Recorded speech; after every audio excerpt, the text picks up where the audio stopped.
Sementara dalam survei Poltreking Indonesia pada 9 hingga 15 April 2023 menunjukkan elektabilitas Erick Thohir 17,1%, Sandiaga Uno 15,5%, dan Ridwan Kamil 13,5%. Bakal Capres dan koalisi partai politik masih mematangkan pasangan bakal Capres dan Cawapres yang bisa membawa kemenangan di Pilpres 2024. Tim Liputan, Kompas TV. Apa hasil pertemuan Anies Baswedan dengan Ketua Majelis Tinggi Partai Demokrat Susilo Bambang Yudhoyono di Pacitan, Jawa Timur? Lalu apa saja kriteria bakal cawapres pada bakal capres lainnya? Saya ke Mas Hanta dulu, Mas Hanta. Jadi tanda-tandanya P3 sudah akan mengusung Sandiaga Uno untuk digandengkan dengan Ganjar Pranowo? Ya, memang Cindy, kalau kita perhatikan koalisinya yang mengusung Mas Ganjar itu tidak terlalu rumit dalam menentukan bakal cawapres dari sisi koalisi ketimbang misalnya Prabowo apalagi Anies Baswedan. Kenapa? Karena PDIP sebagai partai utama yang mengusung Ganjar itu sudah mengantongi golden ticket, tanpa berkoalisi pun sudah bisa. Karena itu faktor yang kedua menjadi penting, yang paling menentukan sebenarnya tingkat akseptabilitas atau penerimaan PDI Perjuangan. Ya, khususnya tentu Ibu Megawati Soekarno Putri sebagai Ketua Umum pemegang otoritas tertinggi dan struktur kekuasaan PDI Perjuangan. Nah, yang ketiga, kalaulah ada aspirasi atau komunikasi partai yang menjadi kebutuhan PDI Perjuangan juga untuk mengusung Ganjar, mencari partai yang mereka nasionalis yang dicari adalah berbasis religius, NU misalnya, Islamis rasionalis, dan hal ini P3, untuk mengkombinasikan ini, maka faktor partai mitra koalisi dalam hal ini P3 menjadi salah satu rute menurut saya atau pintu masuk untuk menjadi cawapresnya Ganjar Pranowo. Nah, saya melihat Sandiaga Uno sedang menggunakan rute ini, dan saya kira ini tidak keliru. Ini rute yang paling tepat ya untuk menjadi cawapresnya Ganjar, meskipun tentu variabel lainnya banyak. Dan lagi-lagi saya ingin mengatakan faktor yang paling menentukan nanti adalah tetap di PDI Perjuangan dan Ibu Mega. Gitu. Mas Hanta, Sandiaga Uno jika dipasangkan dengan Ganjar Pranowo, apakah akan memberikan efek elektoral yang besar untuk Ganjar Pranowo hingga bisa memenangkan pemilu, atau sebenarnya ada tokoh lain yang lebih berpotensi untuk bisa berpasangan dengan Ganjar Pranowo? Ya, memang kalau kita lihat dari potensi kemungkinan terbesarnya dari tiga capres ini kan, tadi saya katakan Mas Ganjar itu relatif tidak terlalu rumit. Kemudian kedua Pak Prabowo dan juga agak sedikit tingkat kerumitannya tidak terlalu tinggi karena dua partai sudah cukup misalnya dengan PKB. Yang ketiga Mas Anies Baswedan relatif lebih tinggi tingkat kerumitannya karena ada tiga partai. Ada faktor berebut kotel efek, ada faktor akseptabilitas untuk menyulitkan koalisi, penerimaan koalisi, dan faktor untuk memenangkan. Nah, kembali ke Mas Ganjar, memang hari ini kalau saya lihat tendensinya Ganjar, Prabowo, dan Anies sudah meskipun masih dinamis, tendensi hari ini menguatnya Ganjar. Kalau dari sisi elektabilitas memang Sandi ya, kita lihat di tiga besar selalu big three itu antara Sandi, Erick Thohir, Ridwan Kamil, termasuk AHY lumayan di 5 besar untuk Mas Anies. Nah, kalau Ganjar ada dua yang menguat, saya lihat di wacana publik hari ini, di media juga kita bisa lihat Sandiaga Uno sejak awal memang secara elektabilitas kuat, tapi ada nama Nazarudin Umar dari tokoh dari basis NU. Ya. Kemudian Pak Prabowo itu juga sama, ada Caimin, kalau kita sekaliannya Muhaimin Iskandar yang juga dari sisi melengkapi boarding pass, tapi ada faktor elektabilitas yang menguat juga Erick Thohir saya lihat. Jadi tiketnya begitu, seperti Pak Mardiono, Pak Mardiono, Ketua Umum P3, bisa jadi tiketnya akan dikasih ke Sandiaga Uno. Kemudian Prabowo misalnya Pak Erik mendapatkan tiket dari Muhaimin merekomendasinya. Tinggal Pak Anies nanti yang menguat, enggak, ada dua ya sini antara AHY dan Kofifa. AHY dari Demokrat, Kofifa dari Partai Nasdem. Nah, kalau dari sisi elektabilitas ingin jawab Tana, ini cawapres yang kuat-kuat itu adalah Sandiaga Uno untuk Ganjar hari ini, kemudian Erik misalnya ke Prabowo, kemudian AHY atau Kofifa ke Anies Baswedan. Ini bisa saling kombinasi yang saling melengkapi. Kalau kita bicara Sandi melengkapi basis dari di mana Ganjar lemah. sama halnya Erik melengkapi Prabowo di mana Prabowo rumah karena dia butuh basis Jokowi kalau Prabowo. Kalau Ganjar basis Jokowinya sudah lumayan, dia butuh basis sebaliknya dilengkapi oleh Sandi. Jadi faktor-faktor ini saya kira akan saling melengkapi. Dan kalau bicara ideal sesuai tema Kompas hari ini, ya si cawapres dia harus satu, dia bisa menjadi faktor yang menyulitkan, tingkat akseptabilitasnya harus tinggi dalam fase kandidasi.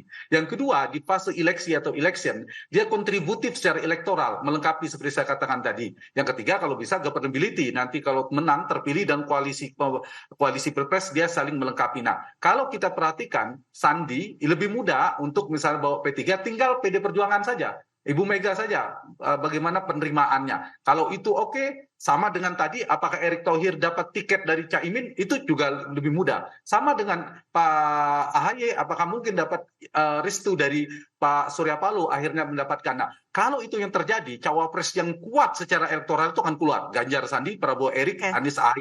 Paling tidak per hari ini ya, kita lihat perkembangan yang lainnya, muncul nama-nama lainnya. Tapi di luar nama elektabilitas yang potensial kuat tadi, sehingga ada nama yang menjadi alternatif menurut saya. Tadi Pak Nazarudin, tentu PD Perjuangan ada faktor-faktor pertimbangan lainnya.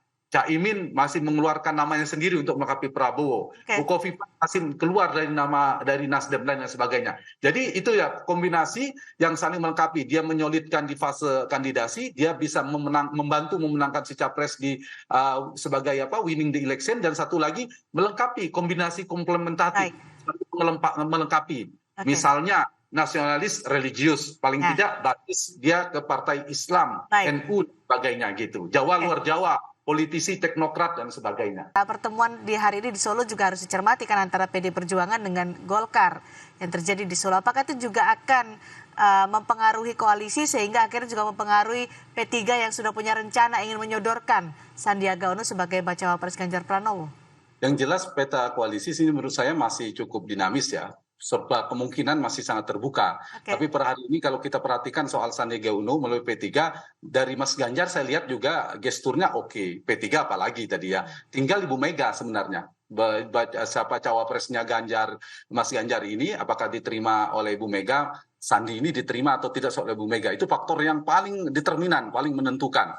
Dan bisa jadi ini menguat ini. Kalau satu misalnya Ganjar cawapresnya adalah Sandi, maka Anies maupun Prabowo akan mencari cawapres yang elektabilitas kuat juga sini. Karena Sandi kan kuat, kombinasi kuat, akan ada cawapres yang tertukar ini. Kita tahu kan Prabowo berpasangan dengan Sandi, yang dulu kuat dibilang kan Ganjar Erik. Nah ini bisa tertukar, bisa kejadian Prabowo Erik, kemudian Ganjar Sandi. Mas Hanta, yang terjadi saat ini juga menarik adalah ketika Anies Baswedan bertemu dengan Susilo Bambang Yudhoyono, dalam pertemuan itu ada AHY. Menurut Anda mungkinkah terwujud Anies AHY, dan apakah duet Anies AHY ini mampu bersaing nanti di Pilpres 2024? Saya kira yang paling realistis bagi Anies memang AHY. Secara boarding pass dari semua nama yang disebutkan, AHY yang punya Partai Demokrat. Yang kedua, kalau kita buka secara objektif data elektoralnya, dan AHY juga paling tinggi elektabilitasnya dibandingkan nama-nama lain seperti Ahmad Heriawan, Kofifa, dan sebagainya. Meskipun dari sisi Nasdem mungkin menginginkan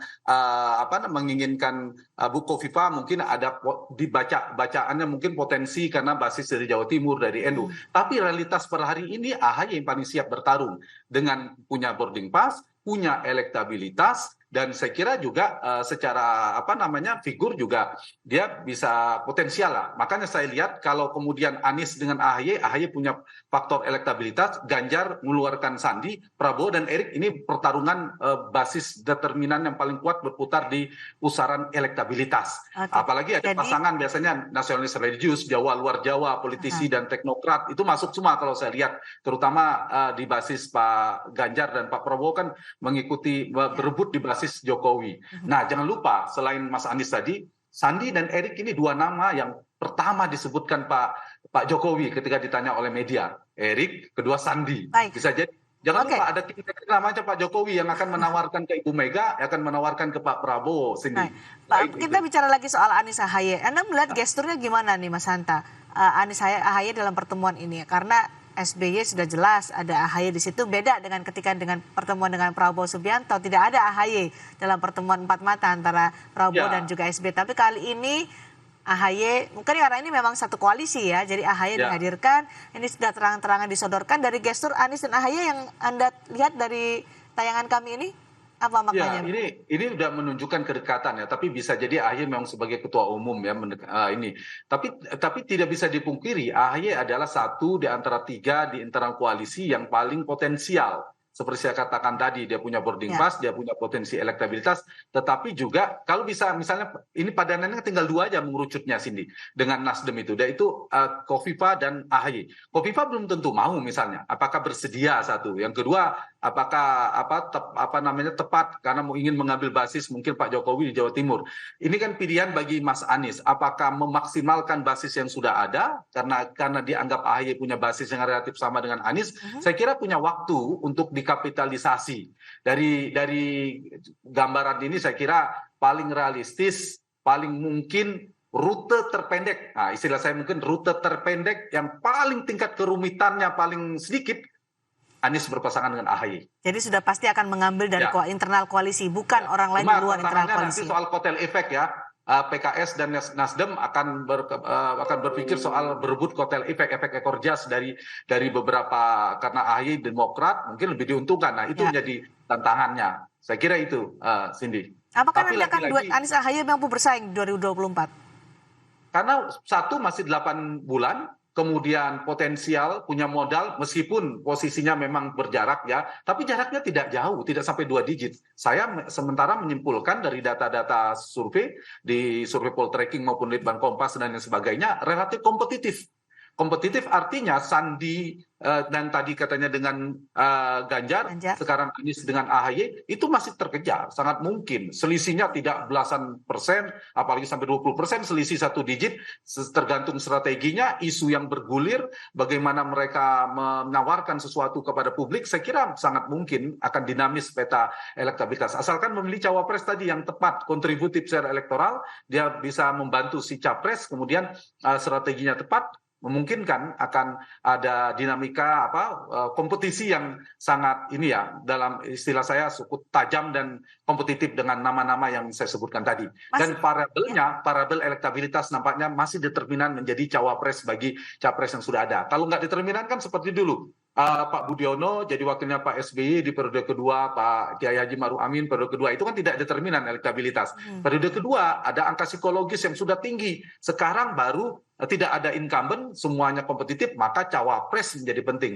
Dan variabel cawapres yang penting saya perhatikan adalah soal elektabilitas. Keluar nama Sandi, Erick Thohir, termasuk AHY, mereka punya modal elektabilitas. Selain juga boarding pass dan mungkin juga isi tas tambahannya. Sekarang kan sudah ada 3 potensi capres yang muncul ya, Ganjar Pranowo, Prabowo Subianto, Anies Baswedan. Mana dari 3 baca pres dengan koalisinya ini yang kira-kira mereka paling dekat untuk mengumumkan pasangan capres-cawapresnya? Kalau dari sisi kesiapan modalnya, itu paling bisa adalah Ganjar. Karena sangat mudah, tanpa dengan partai pun bisa dilakukan, apalagi dengan P3. Kemudian yang kedua Pak Prabowo, karena dengan 2 partai baru bisa. Yang ketiga baru Anies, karena 3 partai. Kalau rumusnya, Cindy berdasarkan modal partai. Tapi kan mereka selain soal kerumitan tadi, strategi juga saling tunggu. Bidik. Jadi tidak bisa, variabel itu tidak bisa sepenuhnya. Bisa jadi sebaliknya, ternyata Anies sudah punya titik lebih awal diumumkan. Jadi saya kira ini sulit diprediksi siapa akan mulai, akan saling menunggu faktor cawapres ini. Kita untuk berharap akan ada pengumuman cawapres dalam waktu dekat agak sulit. Tapi tidak menutup kemungkinan kemudian misalnya Anies ya, karena sulitnya menentukan cawapres, ketemulah pada satu titik mereka mengumumkan lebih awal.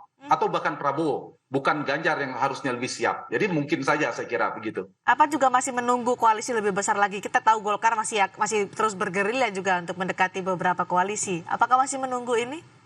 Termasuk melihat pergerakan Golkar dan PAN. Karena itu kan penting ya untuk melengkapi. Jadi ada faktor kerumitan soal akseptabilitas di internal sendiri. Nama siapa, berebut kotel efek ekor jas, itu faktor sendiri, alami, natural memang ada. Yang kedua memang bagian di strategi, membidik lawan. Kalau si A keluarnya ini, kita berani juga dong keluar Pak Nazarudin aja. Tapi kalau keluarnya Erick Thohir, kita harus Sandiaga Uno. Misal itu sebagai contoh saja. Jadi faktor elektabilitas itu faktor siapa yang dikeluarkan penting kan. Kalau seberang atau lawan mengeluarkan siapa cawapres jadi penting. Jadi bagian dari strategi.